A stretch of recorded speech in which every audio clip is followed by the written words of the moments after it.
Today, we're looking at the different ways to initialize maps in Go. You'll learn the most efficient way to create maps and when to use each approach. What are the options? In Go, we've got three main ways to initialize a map. You can use var, which creates a nil map. You can use make, or you can create a map literal. Let's take a look at a problem and what not to do. Here you can see that when we use user roles, we're creating a nil map and the code panics. Equally, when we just create users with a known size, we're doing it in a really inefficient way. Let's understand why these approaches are problematic. When you declare a map using var without initialization, you're creating a nil map. This may seem fine at first, but any attempt to add values to it will cause your program to panic, as we see.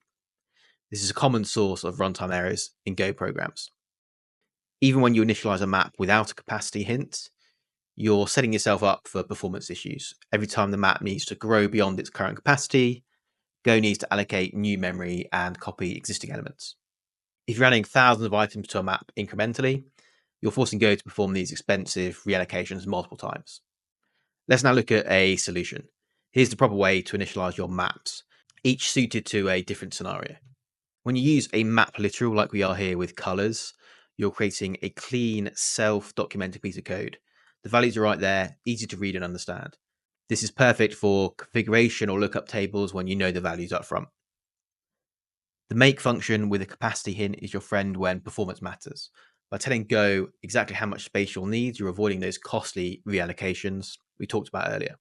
This is especially important in performance critical sections of your code or when dealing with large datasets. An empty map initialization like our cache here might look simple, but it's actually quite useful when you can't predict your map size. While it doesn't give you the performance benefits of make with the capacity, it ensures you have a usable map that's ready for key value pairs without the risk of nil map panics. When to use each? Use map literals when you have a small number of known key value pairs, values are known at compile time, and code readability is important. Use make when you know the approximate size, performance matters, and you're adding items programmatically. Use an empty map when the size is unknown and memory efficiency isn't super critical. Choose the right initialization method based on your needs. Map literals for readability, make for performance, and empty maps for flexibility. Happy mapping.